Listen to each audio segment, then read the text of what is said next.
Hi viewers, welcome to our channel. ప్రస్తుతం మనతో పాటు భరద్వాజ్ గారు సీనియర్ జర్నలిస్ట్ ఉన్నారు. వారితో ఒకసారి మాట్లాడదాం. సార్ నమస్కారం. సార్ నమస్తే అండి. సార్, బెట్టింగ్ యాప్స్ ప్రమోట్ చేసిన వాళ్ళపైన కేసులు నమోదవ్వడం మనం చూస్తున్నాం. సో ఇన్స్టాగ్రామ్ ఇన్ఫ్లుయెన్సర్స్, అలాగే యూట్యూబర్స్, వీళ్ళపైన వరుసగా కేసులు నమోదయ్యాయి. వీళ్ళు కొంతమంది అరెస్ట్ అయ్యారు, విచారణకు హాజరయ్యారు. అయితే ఇప్పుడు ఇది సినిమా సెలబ్రిటీల వరకు కూడా వచ్చేసింది. సో ఇవాళ ఒక్కరోజే దాదాపు 25 మంది సెలబ్రిటీల పైన అయితే కేసులు నమోదయ్యాయి. అందులో ముఖ్యంగా విజయ్ దేవరకొండ గారు, రానా అండ్ ప్రకాష్ రాజు చాలా మంది ఉన్నారు సార్. ఈ విధంగా సో వీళ్ళపైన ఇప్పుడు ఎటువంటి యాక్షన్ తీసుకునే ఛాన్స్ ఉందంటే, అరెస్ట్ చేసే వరకు వెళ్తారా, లేకుంటే విచారణకు పిలిచి కౌన్సిలింగ్ ఇస్తారా, ఎక్కడి వరకు వెళ్ళచ్చు? మీరేం చెప్తారు? ముందు దర్యాప్తు జరగాలి కదండి. వాళ్ళ పేర్లు ఉన్నాయని వచ్చింది. అయితే ఎలా ఉండుండొచ్చు? వీళ్ళు ఎండార్స్ చేశారా, లేకపోతే వీళ్ళ అకౌంట్లో ఏమన్నా హ్యాక్ చేసి దానిలో పెట్టి దాన్ని విడిగా స్క్రీన్ షాట్లు తీసి దాన్ని ప్రమోట్ చేయటం ద్వారా ఎవరినైనా అట్రాక్ట్ చేయడానికి గ్యాలం వేశారా అనేది కూడా జరగాలి కదా. కాబట్టి ఈ క్లారిటీ లేకుండా వాళ్ళ మీద కేసులు ఎలా పెడతారు, ఎలా అరెస్ట్ చేస్తారు? సో అది జరగాలి. అది జరిగి ఒక క్లియర్ ఎవిడెన్స్ ఉన్న తర్వాత మాత్రమే ముందుకెళ్తారు. అయితే ప్రస్తుతానికి మంచు లక్ష్మి గారి పేరు కూడా ఉంది దీనిలో, ఈ లిస్టులో. మంచు లక్ష్మి గారి పేరు ఉంది. తర్వాత ఇంకా కొంతమంది టీవీ యాంకర్స్ కూడా ఉన్నారు. ఇలా పాపులర్ ఫిగర్స్ అందరూ, అంటే సోషల్ మీడియా ద్వారా కావచ్చు, మెయిన్ స్ట్రీమ్ మీడియా ద్వారా కావచ్చు, సినిమాల ద్వారా కావచ్చు, ప్రజలను ఇన్ఫ్లుయెన్స్ చేయగలిగినటువంటి ప్రతి ఒక్కరితోనూ ఏదో పద్ధతిలో వీటిని ఎండార్స్ చేయించడం జరిగింది. జనరల్గా ఈ మధ్య జరుగుతోంది అదే. అంటే ఏం చేస్తున్నారంటే, చాలా సందర్భాల్లో డిజిటల్ క్రియేటర్స్ అని చెప్పి చాలామందికి ఒక బిరుదులు ఇస్తున్నారు. ఏది? సోషల్ మీడియాలో డిజిటల్ కంటెంట్ క్రియేటర్ అనే పేరుతో ఒక పదవి ఇచ్చేసి అక్కడి నుంచి వాళ్ళని రకరకాల వ్యక్తులు అప్రోచ్ అవుతున్నారు. అప్రోచ్ అయినప్పుడు వాళ్ళు ఇది కొంచెం మీరు పుష్ చేయండి అని అడుగుతున్నారు. ఈ పుష్ చేయండి అన్నప్పుడు దానికి సంబంధించి ఏదో డీల్ మాట్లాడుకుంటున్నారు. ఇంత డబ్బులు ఇవ్వగలం, మీరు కొంచెం పుష్ చేస్తే, ఇలాంటి 3 పుష్ చేస్తే ఎంత ఇస్తాము, ఇలాంటి బేరాలకు వస్తున్నారు. వచ్చినప్పుడు ఏం జరుగుతుందంటే, కొన్నిసార్లు వీళ్ళు ముందు వెనక చూడకుండా, ఒకటేమో ఒక హ్యాపీ మూడ్లో ఉంటారు. అప్పుడు ఒకళ్ళు మనకి అంటే సెలబ్రిటీ హోదా వచ్చేసింది, అంటే మనం ఇంతమందిని ప్రభావితం చేయగలమని చెప్పి ఒకడు నమ్ముతున్నాడు అనేది ఒక హ్యాపీ మూమెంట్. ఈ హ్యాపీ మూమెంట్లో గబుక్కని కమిట్ అవుతున్నారు. కమిట్ అయిపోయినప్పుడు వాళ్ళు ఏదో డబ్బులు ఇస్తున్నారు, వీళ్ళు దానికి సంబంధించి ఏదో ఇది వాడండి అనో అది వాడొద్దనో ఏదో చెప్తున్నారు. ఇవి లీడ్ అవుతున్నాయి. అయితే దీనివలన ఎవరైనా సరే ఏదైనా ఒక ప్రోడక్ట్ గురించి మార్కెట్కి చెప్పేటప్పుడు, జనాలకు చెప్పేటప్పుడు దాని గురించినటువంటి సమగ్ర జ్ఞానం లేకుండా మాట్లాడటం తప్పు. అది ప్రజలకి హాని చేస్తుందా లేకపోతే లాభం చేకూరుస్తుందా అనే దాని మీద ఒక క్లారిటీ ఉండాలి. ఆ క్లారిటీ తీసుకుని ఏ యాక్టివిటీ అయినా చేయాలి. అంటే ప్రపంచానికి చెప్తున్నారు వీళ్ళు ఇది ఉపయోగకరం అని. ఎలా ఉపయోగకరం? బెట్టింగ్ యాప్ అనేది జూదము ఆడండి అని ఎలా చెప్తారు వీళ్ళు? అది బేసిక్గానే తప్పు కదా. ఎందుకు బేసిక్గా తప్పు అంటే, ఒక మనిషి కష్టపడి డబ్బులు సంపాదించుకోవడం వేరు, ఈజీ మనీకి రూట్ మ్యాప్ గీసినట్టు. బెట్టింగ్ యాప్ల వైపు డ్రైవ్ చేయటం అంటేనే ఈజీ మనీకి రూట్ మ్యాప్ గీసినట్టు. ఆ ప్రయత్నం చేయటం ద్వారా చాలామందిని రకరకాలుగా ఇబ్బందులు పెడతారు. దీనిలో బెట్టింగ్ యాప్స్ కావచ్చు, జనరల్ బెట్టింగ్ కావచ్చు. ఈ జనరల్ బెట్టింగ్లో కూడా జరిగేది ఏంటి? నష్టం ఎక్కడ జరుగుతుంది? ఒకసారి లాభం వస్తుంది. ఆ లాభం వచ్చినప్పుడు ఇంకా ఆడాలనిపిస్తుంది, ఆడినప్పుడు నష్టం వస్తుంది. దాన్ని గెయిన్ చేసుకోవడానికి మళ్ళీ పుష్ చేయాలనిపిస్తుంది. ఇలా అనిపించేలాగా డ్రైవ్ చేయటమే జూదం యొక్క గొప్పతనం. ధర్మరాజు లాంటి వాడు జూదంలో కూర్చుని ఎక్కడి దాకా ఏ ఎండ్కి వెళ్ళాడో మనం చూసాం. ఆయన రాజ్యాన్ని ఒడ్డాడు, చివరికి భార్యను కూడా ఒడ్డేటువంటి పరిస్థితి. కావున ఇలాంటివి జనరల్గా ఆ సైకాలజీకి సంబంధించిన వ్యవహారం. అలాంటి వాటిని ఎలా ప్రమోట్ చేస్తారు ఎవరైనా? ఆ ప్రమోట్ చేసేటప్పుడు ఏంటంటే, వీళ్ళకి ప్రధానంగా కొంచెం రెస్పాన్సిబిలిటీ ఉన్నవాళ్ళు ఎవరు ఇలాంటివి యాక్సెప్ట్ చేయరు. కొంచెం ఇర్రెస్పాన్సిబుల్గా ఉన్నవాళ్ళు, సమాజం పట్ల పెద్దగా అవగాహన లేని, చలనేదో బాలకిషన్ అనుకునే ధోరణిలో ఉన్నవాళ్ళు, జనరల్గా వాళ్ళు ఆ హ్యాపీ మూడ్లో ఏదో ఒకటి ఓకే చెప్పేస్తారు. ముందు ఆర్థికంగా వాళ్ళకి డబ్బులు వచ్చేస్తాయి. ఈ డబ్బులు వచ్చేస్తున్నాయి అనే మూడుతో కొన్ని ఎండార్స్ చేయొచ్చు. అలాంటి వాళ్ళు ఎక్కువ మంది కనిపిస్తున్నారు, కానీ వాళ్ళతో పాటు కొంచెం సెన్సిబుల్గా ఉండేవాళ్ళు కూడా కనిపిస్తున్నారు. దగ్గుబాటు రానా సెన్సిబుల్ పర్సనే. ఆయన ప్రాజెక్ట్స్ కావచ్చు, ఆయన పట్టుకునేటువంటి కొన్ని అంటే బయట నిర్మాతలకు కూడా ఆయన అవకాశం కల్పిస్తున్నాడు. ఈ కల్పిస్తున్న క్రమంలో ఆయన ఎంచుకున్నటువంటి సబ్జెక్టులు, ఆయన టిక్కు పెడుతున్నటువంటి సబ్జెక్టులు చూస్తే చాలా మెచ్యూర్డ్గానే ఆలోచిస్తున్నాడు అనిపిస్తుంది. అలాగే కొంచెం సాహిత్య స్పృహ కూడా ఉంది అతనికి. అతని పేరు వినిపిస్తోంది. తర్వాత ఎక్కడ సమాజంలో ఎవరు అనవగాహనతో మాట్లాడినా సీరియస్గా మీడియా ముందుకు వచ్చి కరెక్ట్ చేసేటువంటి ప్రయత్నం చేస్తూ ఉంటాడు ప్రకాష్ రాజ్. అతని పేరు ఉండటం ఇలాంటివి కొన్ని డౌట్లు కలిగిస్తోంది ఈ జరుగుతున్నటువంటి యాక్టివిటీ మీద. అంటే వీళ్ళు వాంటెడ్గా చేశారా, లేకపోతే ఇంకెవరైనా ఈ అకౌంట్స్ యాక్ట్ చేయటం అనేది చాలా ఈజీగా జరుగుతుంది. అంటే ఫేక్ అకౌంట్స్ క్రియేట్ అయిపోతున్నాయి వీళ్ళ పేరుతోనే. ఫేస్బుక్లో చాలామంది పేరుతో ఫేక్ అకౌంట్స్ క్రియేట్ అయిపోయి అది వాళ్ళ అకౌంటే అనుకుంటాం మనం. వాడి మెసెంజర్లోకి వచ్చేసి బాగున్నారా, కొంచెం డబ్బులు వేస్తారా, నేను 2-3 డేస్లో సెటిల్ చేస్తాను, ఇది నెంబరు అన్నప్పుడు కొంతమంది వాళ్ళ మీద ఉండేటువంటి ఇంప్రెషన్ ఒకటి ఉంటుంది కదా, వాళ్ళు రాసినవి చదవటం ద్వారా వచ్చేటువంటి అనుభూతి నుంచి ఉద్వేగానికో మరొక దానికో గురై, సరే మనం వెంటనే ఆదుకుందాం ఇతన్ని, ఒక 2 డేస్లో తిరిగి డబ్బులు పంపించేస్తాను అంటున్నాడు కదా అని చెప్పి ఒక అడుగు ముందుకేస్తారు. అది నష్టమే. సో ఇలాంటి సందర్భమే జరిగిందా ఇక్కడ?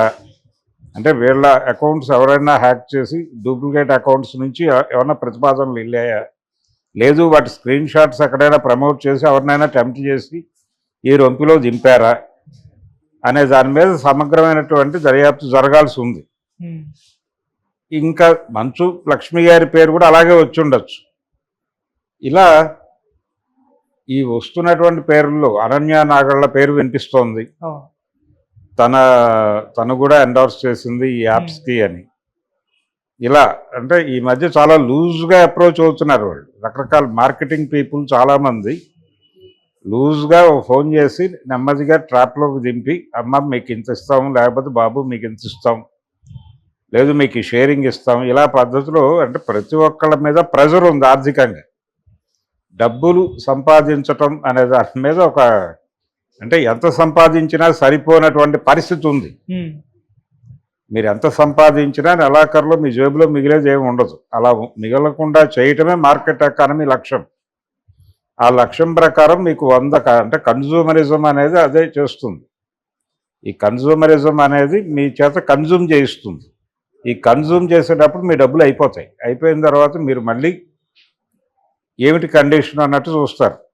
ఇలాంటి టైంలో ఇలాంటి పిలుపులు, ఇలాంటి ఎండార్స్మెంట్లకు సంబంధించినటువంటి పిలుపులు టెంప్ట్ చేస్తాయి. టెంప్ట్ చేసి సరళ ఏమవుతుంది అనే పద్ధతిలో ముందడుగు వేస్తే ఇలాంటివి జరుగుతాయి. అలాంటివి అంత దూకాల్సిన అవసరం లేని వాళ్ళ పేర్లు ఉన్నాయి దానిలో. వాళ్ళు దూకారంటే వాళ్ళకేదో ఇంటెన్షనల్గా ప్రోగ్రామ్ ఉంటే దూకుతారు. ఇంకొక ప్రచారం ఏం జరుగుతుందంటే చాలామంది ఈ యాప్లు వాళ్ళు ఎండార్స్ చేయటం మాత్రమే కాదు, కొంతమంది వాళ్ళే డిజైన్ చేయించి ఆ యాప్ని ప్రమోట్ చేస్తున్నారు అనే ఆరోపణ కూడా కొత్తగా చేస్తోంది పోలీస్ డిపార్ట్మెంట్. యాప్ క్రియేటర్లు కూడా వీళ్ళే. సో ఆ లెవెల్ స్కామ్ అయితే కనుక సీరియస్గా పట్టించుకోవాల్సింది. ఒకటి, సమాజంలో ఎవరినైనా సరే బెట్టింగ్స్ వైపు ప్రమోట్ చేయటం, బెట్టింగ్ యాటిట్యూడ్ అనేది డెవలప్ చేయటం అనేది ఖచ్చితంగా దేశద్రోహమే. ఎందుకంటే వీళ్ళు ప్రొడక్టివ్గా ఉపయోగపడరు ప్రపంచానికి. వీళ్ళు ఎంతసేపు స్పెక్యులేటివ్ వరల్డ్లో బతుకుతూ ఉంటారు ఈ బెట్టింగ్ బ్యాచ్ అంతా. దానివలన సమాజానికి నష్టమే తప్ప లాభం లేదు. అందుకని బెట్టింగ్ అనే అది జనాల్ని చంపేస్తుంది ఒక రకంగా. అంటే మనుషుల్ని మనిషిగా ఉండనివ్వకుండా చేస్తుంది అది. అందుకని ప్రమాదం.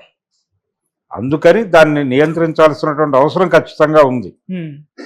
అయితే ఇదంతా కూడా ఒక గేమ్గా నడుస్తోంది. ఈ గేమ్ ఎవరిని ఫైనల్గా అక్కడ నిలబెడుతుంది అనేది చూడాలి. ప్రస్తుతానికి అయితే చాలా ప్రముఖమైన పేర్లు వినిపిస్తున్నాయి. ఆ మధ్య డ్రగ్స్కు సంబంధించిన కేసులో చాలా మంది పేర్లు వినున్నాం మనం. గ్రేట్ డైరెక్టర్లు, గ్రేట్ హీరోలు, వీళ్ళందరి పేర్లు విని ఉండటం చేత ఈ న్యూస్ పెద్దగా తెలుగు సమాజానికి షాకింగ్ గా అనిపించట్లేదు. అక్కడికి ప్రిపేర్డ్గా ఉన్నారు అందరూ. ఎవరైనా ఏదైనా చేయొచ్చు, వీళ్ళు ఇది చేయరు వీళ్ళు ఇది చేస్తారు అని అనుకోవడానికి ఏమీ లేదు. ఎవరైనా ఏదైనా చేయడానికి స్కోప్ ఉంది, దానికి సంబంధించిన తలుపులు తెరిచే ఉన్నాయి అనేది ప్రజలకు ఇప్పుడు అవగతం అవుతోంది. ఇటువంటి కండిషన్లో ఈ సెలబ్రిటీస్ పేరుతో ఇప్పుడు జరుగుతున్న హడావిడి, ఇది నిజమా ఫేకా, లేదు ఫేక్ నుంచి డిరైవ్ చేసినటువంటి కేసా, దీనిలో క్లారిటీ వస్తే తప్ప వాళ్ళు ఏమిటి అనే దాని మీద అంచనాకు రాకూడదు. ఓకే సార్, ఇప్పుడు కంప్లీట్గా ఈ బెట్టింగ్ యాప్సే లేకుండా చేసే ప్రయత్నం ఏమన్నా చేయొచ్చా అన్నట్టుగా కూడా నెటిజన్స్ నుంచి ఒక రిప్లైస్ వస్తున్నాయి సార్. అంటే ఈ ప్రమోట్ చేస్తున్న వాళ్ళపైన కేసులు నమోదు చేస్తున్నారు, ఓకే ఇది మంచి ఆలోచన, ఈ బెట్టింగ్ యాప్సే లేకుండా చేసేస్తే ఆ రకంగా గవర్నమెంట్ అడుగులు వేస్తే ఇంకా బాగుంటుంది అని కూడా అభిప్రాయాలు వ్యక్తం అవుతున్నాయి సార్. ఆన్లైన్ మీద కట్టడి చేయటం, ఆన్లైన్లో కట్టడి అనేది సాధ్యమా అనేది ప్రశ్న. ఇప్పుడు సినిమాలు అక్కడ ప్రొజెక్షన్ అయిపోయిన 1 అవర్లో మీకు అపేర్ అయిపోతున్నాయి. అవును, దాన్ని ఎలా కట్టడి చేయాలో అర్థం కాక తలలు కొట్టుకుంటున్నారు అక్కడ. ఇటువంటి కండిషన్లో యాప్స్, బెట్టింగ్ యాప్స్ ఎలా కంట్రోల్ చేయగలరు? ఈ వ్యసనము అనే దాని తాలూకా రూట్స్ ప్రజలలో ఉన్నాయి బలంగా. చాలామంది బెట్టింగ్ మీద జీవితాలు గడుపుతున్నారు, యూత్ పర్టికులర్గా.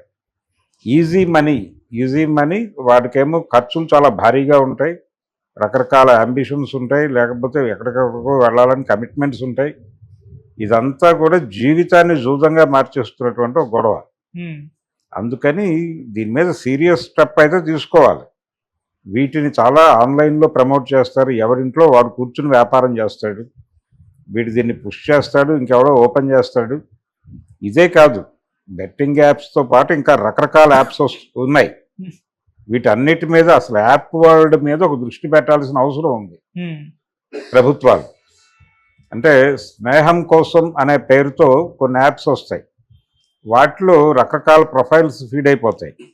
ఆ ఫీడ్ అయిపోయినటువంటి ప్రొఫైల్స్లోకి ఎవరో ఎంటర్ అవుతారు, వాళ్ళతో ఏదో చేద్దాం, ఒక ఫ్రెండ్షిప్ అని వీళ్ళు వెళ్తారు, ఇంకేదో జరుగుతుంది అక్కడ. అట్లా జీవితాలు రూయన్ అయిపోతున్న సందర్భాలు కూడా ఉన్నాయి. ఓకే, సో ఆన్లైన్ క్రైమ్ అనేది చాలా వివిధ ఏరియాల్లో జరిగిపోతుంది. దీన్ని ఎట్లా కట్టడి చేస్తాం? దీన్ని కట్టడి చేయడానికి సంబంధించినటువంటి ఏదైనా మనకి ఒక ఆధారం ఉందా, అలా చేయగలమా కాన్ఫిడెంట్గా అనే దానికి సంబంధించి క్లారిటీ లేదు ఈ రోజు వరకు. ఓకే, ఆ క్లారిటీ లేకపోవడం వలన ఇప్పటికీ స్టిల్ నడుస్తోంది. అది మాత్రమే ఏమిటి, బయట ఎన్ని జరగట్లేదు. ఇప్పుడు రాజకీయాల్లో పోటీ జరుగుతూ ఉంటుంది, అసెంబ్లీనో పార్లమెంట్ ఎన్నికలు జరుగుతూ ఉంటాయి. జరుగుతుంటే అక్కడికి బెట్టింగ్ వాళ్ళు వచ్చేస్తున్నారుగా. ఇప్పుడు ఎక్కడో గోదావరి జిల్లాల్లో కోడి పందాలు జరిగితే అక్కడ లైవ్ చూపిస్తూ ఆ లైవ్ మీద బెట్టింగ్స్ నడవట్లేదా దేశం అంతా? అమెరికా నుంచి కూడా అక్కడ జరుగుతున్నటువంటి కోడి పందాల మీద బెట్టింగ్లోకి వస్తున్న వాళ్ళు ఉన్నారు. ఇలా ఏది అనర్హం కాదు, ఎక్కడైనా టెంప్ట్ చేసి దాక్కొచ్చి జనాలతో డబ్బులు ఖర్చు పెట్టిస్తున్నారు, గుంజుతున్నారు, దోపిడీ చేస్తున్నారు నిర్మోహమాటంగా. కాబట్టి ఇది చిన్న క్రైమ్ కాదు. ఈ ఆన్లైన్ క్రైమ్స్కి, ఆన్లైన్లో టెంప్ట్ చేసి డబ్బులు దోపిడీ చేస్తున్నటువంటి ఈ సైబర్ నేరగాళ్ళని కట్టడి చేయడానికి సంబంధించినటువంటి ఒక ప్రాపర్ వే అనేది ఇప్పటివరకు మనం రూపొందించుకోవాలి. ఎంతసేపు ఆ సైబర్ క్రైమ్కి వెళ్ళి ఒక కాగితం పడేయటం తప్ప, దీనికి సంబంధించి వాళ్ళకు ఉన్నటువంటి మెకానిజం అంత సౌండ్ అని నేను అనుకోవడం లేదు. ఓకే, అంత సౌండ్ మెకానిజం ఉంటే తప్ప దీన్ని కంట్రోల్ చేయటం సాధ్యం కాదు. అటువంటి ప్రయత్నం ఏదైనా సీరియస్గా చేయాలి. ఇది సీరియస్ అంటే వీళ్ళని దాన్ని ఎండార్స్ చేస్తున్న వాళ్ళ మీద కేసులు పెట్టి అరెస్ట్ చేసి సాగిపోతుంది అనుకోవడం భ్రమ. ప్రజల మనసుల్లో ఆ ఈజీ మనీ తాలూకా భావజాలం ఉంది, ఉండటం వలన వీళ్ళు చెప్పింది అక్కడ కరెక్ట్ అవుతోంది. ఇదేమిటి, మనకు తెలిసిన హీరో ఇప్పుడు ఆ మధ్యకాలంలో కూల్ డ్రింక్స్లో రసాయన వ్యర్థాలు ఉన్నాయని చెప్పి ఒక న్యూస్ వచ్చింది. ఆ టైంలో చిరంజీవి గారు ఒక కూల్ డ్రింక్కి ఎండార్స్ చేస్తున్నాడు. ఆయన చేస్తుండగా ఆయన వెళ్ళి ఆ ల్యాబ్కి వెళ్ళి అవన్నీ చూసి వచ్చి నో ప్రాబ్లం, ఇది సెక్యూర్డ్గానే ఉంది అని చెప్పాడు. ఆ వీడియో కూడా ప్రమోట్ చేశారు వీళ్ళు. అది కూడా ప్రమోషన్లో భాగంగా వాడారు ఆ వీడియో కూడా. ఇలా కొన్ని సందర్భాల్లో కొంతమంది ఆ వాస్తవాలు ఏమిటో ప్రపంచం ముందు చెప్పి చేతులు కడుక్కునే ప్రయత్నం చేస్తున్నారు. కానీ అది వేరు. కూల్ డ్రింక్ అనేది జనరల్ కన్జ్యూమ్ చేసేటువంటి ఐటెం కాబట్టి దాని గొడవ వేరు. ఇది జనాలని ఎందుకు పనికి రాకుండా చేసేటువంటి యాప్లు. ఇవి ఏమాత్రం ప్రొడక్టివిటీ ఉండదు. అక్కడ కోట్ల రూపాయల ట్రాన్సాక్షన్ జరుగుతుంది.